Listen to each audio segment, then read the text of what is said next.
My name is Janice Warren. I am 29 years old. The Sunday dinners at my parents' house always began the same way: laughter too loud, compliments too forced, and that faint tension hovering just beneath the smell of roast chicken and garlic bread. Tonight was no different. The clinking of forks against porcelain filled the air as my sister Sarah scrolled proudly through her phone. "Look at this backsplash," she announced, tilting the screen toward Mom, who leaned in with eager approval. "It took weeks to find the right stone, but it was worth it. You wouldn't believe the difference marble makes. It's like the whole kitchen just elevated." I kept my eyes on the green beans, but Sarah's voice carried through the table like an echo designed just for me. "It's amazing what homeownership allows you to do," she added lightly. Then, after a calculated pause, "Unlike renting, of course. Rent is just throwing money away month after month with nothing to show for it." Her words stung, though I'd heard variations of the same script for years. My family laughed, nodded, praised her choices. Mom's hand rested on Sarah's arm, her face glowing with maternal pride. "You've always been so practical, sweetheart. Thinking long term. That's what builds stability." Dad seized his moment, cutting into his steak with a little too much force. "Maybe it's time you thought about your future, Janice. You can't rent forever. At 29, most successful people are building equity, investing, setting down roots." I swallowed hard. The room tilted just slightly, as if their words had weight enough to shift gravity itself. Sarah leaned back, her smile casual, but her eyes gleaming. "I get it. Not everyone has the credit score or savings for a down payment. It's tough these days, but there are first-time buyer programs. Even people in different situations can qualify." Her different lingered in the air like smoke. Uncle Robert, never one to miss the chance to pile on, cleared his throat. "Buying property takes real discipline. Income, credit, responsibility. It's not for everyone." His gaze flicked toward me, like a teacher grading the worst student in the room. I stabbed another bean with my fork, the metal scraping faintly against the plate. "You're probably right," I murmured. The only defense I'd ever learned in this house: quiet surrender. But Sarah wasn't finished. "Of course there's nothing wrong with renting," she went on sweetly. "It's just not everyone can handle the responsibilities of homeownership. Taxes, maintenance, repairs. You have to be financially sophisticated." The words "financially sophisticated" slid from her tongue like a knife cloaked in honey. Mom patted my hand, her eyes soft but laced with disappointment. "Maybe you could start small, honey. A little condo, something manageable. You'd feel so much more secure." "If she even qualifies for a mortgage," Dad muttered, not bothering to hide it. The table chuckled lightly, as though the cruelty had been mistaken for wit. I forced a polite smile, the kind I'd perfected over years of playing the role assigned to me, the quiet underachiever. The one who drove a modest Honda Civic, lived in a rented apartment, and never seemed to climb high enough for anyone's admiration. The dinner stretched on. Sarah basked in attention, weaving stories about promotions and future upgrades, a swimming pool, a 3-car garage, a dream house in the suburbs. Dad's eyes shone with pride. Mom nodded like a loyal fan. Uncle Robert applauded her foresight. And I, as always, remained the shadow. Later, as I carried dishes into the kitchen, Sarah cornered me by the sink. The others' laughter drifted faintly from the living room. "Hey," she whispered with that same syrupy tone she'd used all evening. "Don't take Dad too seriously. He just wants you to succeed. We all do." I rinsed a plate, watching the water swirl down the drain. "I know. If you ever want advice about getting pre-approved, finding an agent, I know the best people. I'd be happy to connect you, especially since your budget might be more limited." I smiled faintly, the gesture brittle. "That's generous of you." Sarah nodded, clearly satisfied, then left me with the dirty dishes and the quiet hum of the dishwasher. The drive home was long headlights cutting through the dark streets. I replayed their voices in my head. Dad's disapproval. Sarah's smugness. Uncle Robert's condescension. It was the same every week, a performance where I was always cast as the failure. But the irony burned in my chest. Because what none of them knew, what they couldn't even imagine, was that the house Sarah bragged about every Sunday only stood because of me. I had been paying her mortgage, every single month. And one day soon, the truth would rip this family's illusions apart. It had started almost 2 years ago with a phone call that shattered the image of Sarah I'd carried since childhood. I still remember her voice trembling through the speaker. "Janice, I don't know what to do. I'm going to lose the house." At the time, she had just bought the place, her prized suburban fortress of marble countertops and vaulted ceilings. She'd paraded us through it like a museum exhibit, every corner proof of her success. But less than 2 years later, the cracks had already begun to show. Her pharmaceutical company was restructuring. That's what she called it, though. The truth was harsher layoffs. Entire departments gutted. Her salary gone. I can still hear the sobs muffled by shallow breaths. The mortgage is $3,200 a month, and I only have enough in savings to get me through 6 weeks. Maybe 8 if I don't eat. She laughed, but it wasn't humor. It was panic. For the first time, Sarah, the untouchable, the flawless, the family's golden child, sounded human. Vulnerable. I can't tell Mom and Dad, she begged. Janice, please. They can't know. If they find out I can't handle it, I'll never hear the end of it. I'll be a failure. The irony still strikes me. She feared being the failure. At first, I told myself it was temporary, a safety net until she found something new. I set up an automatic transfer, $3,200 every month flowing quietly from my account into hers. She promised she'd repay me once she got back on her feet. But life didn't work out the way she'd planned. Her next job, another marketing role, paid nearly $30,000 less. A smaller biotech firm, more stable but far less lucrative. She told me she just needed a few more months. That was over a year ago. Month after month, my money held up the walls of Sarah's dream house while she stood at family dinners, chin high, lecturing me about equity, about investments, about financial maturity. And every time she spoke, my jaw clenched tighter. The hypocrisy was unbearable. Yet a part of me understood. Sarah wasn't just protecting her house, she was protecting her identity, the successful daughter, the pride of the family. She would rather beg me in private than let her carefully polished image crack in public. I let her. For 24 months, I let her. Because maybe deep down, I wanted to see how far she'd go. Sometimes late at night, I'd sit in my apartment and think about the absurdity of it all. To them, I was the disappointment, the renter, the consultant with modest means. But what they didn't know, what none of them could begin to imagine, was that their entire picture of me was built on assumptions. And assumptions can be very dangerous. Because I wasn't what they thought I was. Not even close. By Monday morning, the echoes of Sunday dinner had dulled, replaced by the quiet hum of my actual life, the life no one in my family had ever seen. I sat at my desk in my apartment, a plain one-bedroom that looked ordinary enough to confirm every assumption Sarah and my parents made about me. The Honda parked downstairs, the thrift store furniture, the modest kitchen, they all served their purpose. A camouflage. But on my laptop screen, a different world opened. Spreadsheets of rental income, property appreciation charts, occupancy rates. My phone buzzed with an email from Janet, my property manager subject line, Riverside updates. The Riverside unit is attracting above-market offers, her message read. 3 applicants, 2, offering $2,800, 1 willing to go $2,900. Want to proceed with the highest bid? I smiled faintly. The unit had been listed at $2,600. Demand was pushing it higher, just as I'd predicted. I called Janet directly. Take the $2,900. Make sure we vet carefully. I'd rather wait another week than take the wrong tenant. Understood, she said crisply. Everything else is stable occupancies, still above 95% across all 17 properties. Renovations on the duplex downtown are nearly done. 17 properties. That was my reality. Not the struggling consultant my family pitied, but a real estate investor with assets worth millions. It had taken years of quiet, deliberate work, buying my first duplex with every cent I'd scraped together, using rental income to leverage loans for the next, reinvesting every profit instead of buying luxuries, patiently, methodically building an empire no one knew existed. And still every Sunday I sat at that table listening to lectures about responsibility. I leaned back in my chair, staring at the ceiling. Why did I let it go on? Why stay silent? Because it was easier. That's the truth.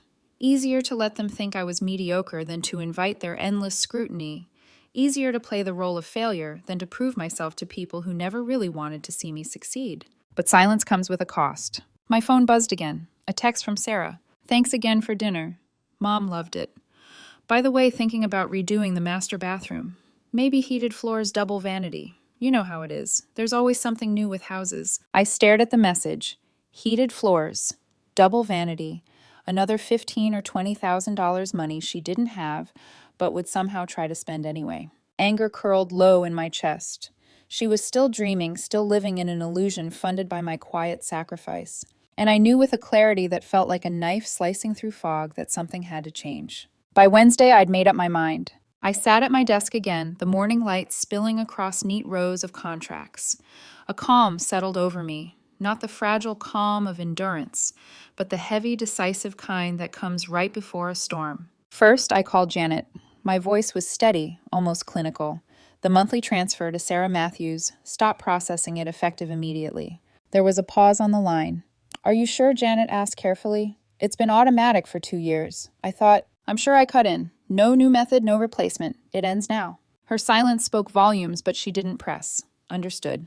Next, I rang my accountant. We discussed tax implications. How the transfers had been documented as personal family loans, not income. He confirmed everything would be clean if I cut them off.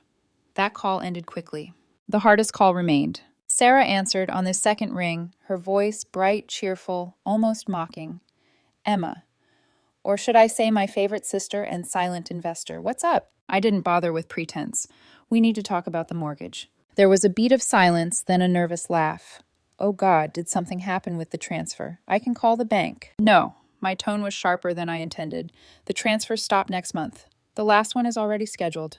After that, nothing." For a moment, all I heard was her breathing fast, shallow. Then her voice cracked. "What? What do you mean, stop, Janice? You know I can't cover it on my salary. Not the mortgage, the taxes, the bills." "That's the point," I said flatly. Her desperation spilled through the phone. "You can't do this. You know what that house means to me. It's not just walls and a roof, it's everything I've built. Everything I've shown them." I closed my eyes. "Everything you've shown them was built on my money." The words landed heavy between us. She stammered, grasping for excuses. "I'm working toward a promotion. Next year, maybe my salary." "You've said that for 2 years." Silence. Finally, she tried a different tactic. Her voice softened, almost pleading. "I just need a little more time. 6 months. Maybe 3. Please, Janice, you've always been the supportive one. Don't take this away from me now." Anger surged in me, sharp and clean. Supportive. "Last Sunday, you spent an hour lecturing me about financial responsibility, about how renting is for people who can't think ahead. Do you know what it felt like to sit there while I paid your mortgage?" Her breath hitched audibly. "That's different. I was just trying to encourage you. You can't throw this back in my face." I let the silence linger before answering, my voice low and steady.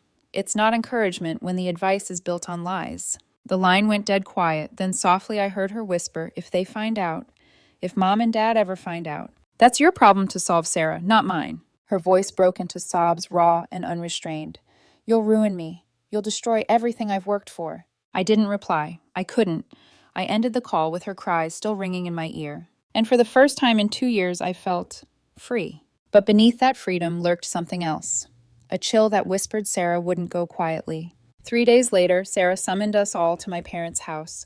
The urgency in her text, "Need to talk. Family only. Tonight," was enough to guarantee full attendance. When I walked in the living room, already carried that strange quiet before a storm. Mom fussed with teacups. Dad sat stiffly in his chair. Uncle Robert leaned against the wall with his arms crossed. Sarah stood in the center pale, her hands twisting together like wrung cloth. Her eyes were red mascara smudged.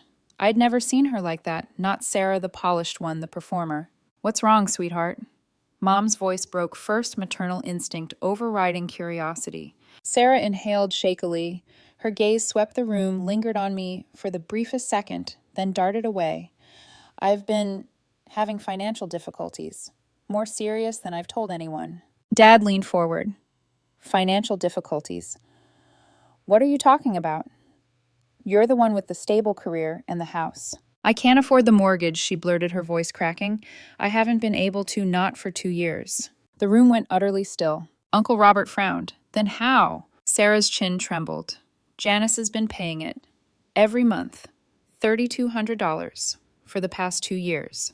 The silence was so sharp it hurt. All eyes swung to me. Mom's teacup clattered onto its saucer. Dad blinked as though his brain had stuttered. Uncle Robert's mouth opened, then closed. Janice Dad's voice was tight and credulous.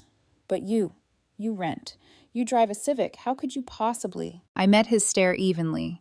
Because the consulting job you've always dismissed. That was never the truth.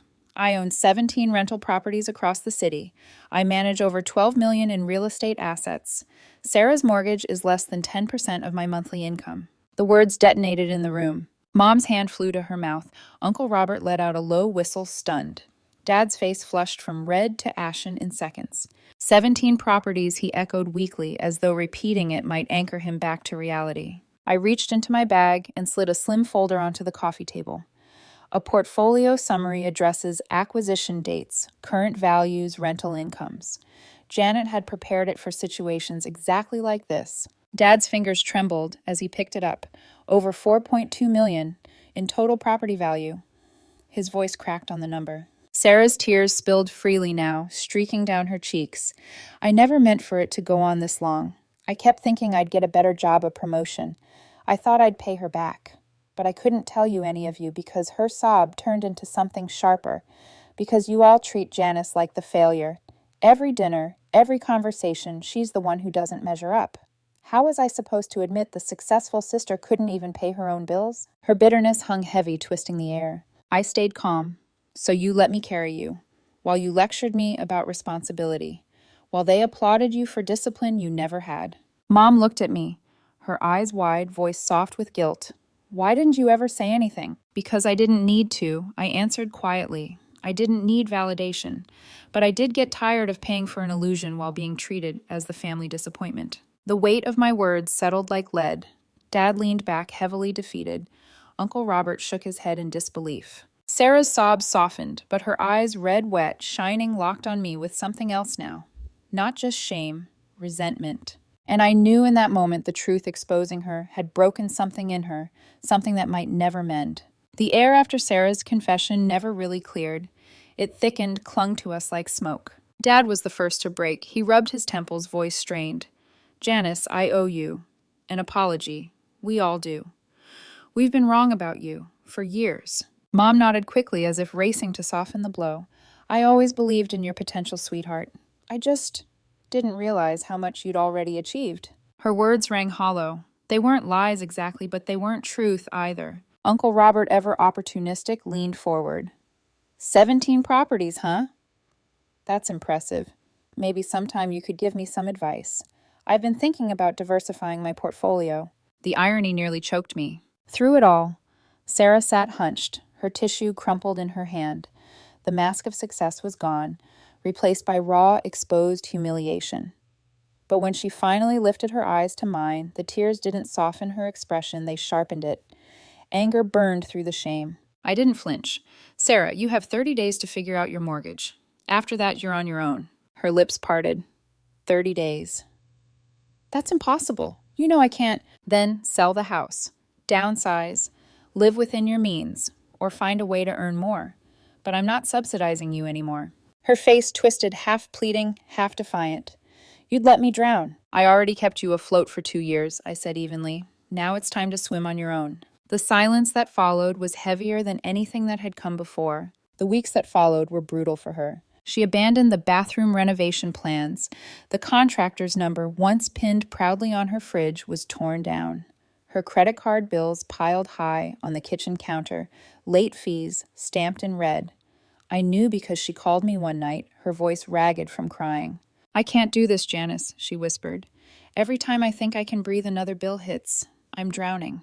For once, I didn't offer rescue, only silence. At the next family dinner, the shift was unmistakable. Sarah arrived late, her makeup thinner, her laugh forced. She didn't talk about upgrades or investments this time. Instead, she picked at her food quietly, while Dad asked me about rental markets and mortgage strategies.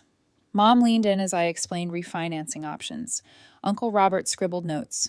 And Sarah sat there, her fork motionless, her once bright voice reduced to silence. But when she looked up, I caught it again, the resentment. She wasn't broken, she was simmering. And I knew this story between us wasn't finished. Not yet. A month later, the for sale sign stood in Sarah's perfect lawn, its red letters like a wound against the manicured green.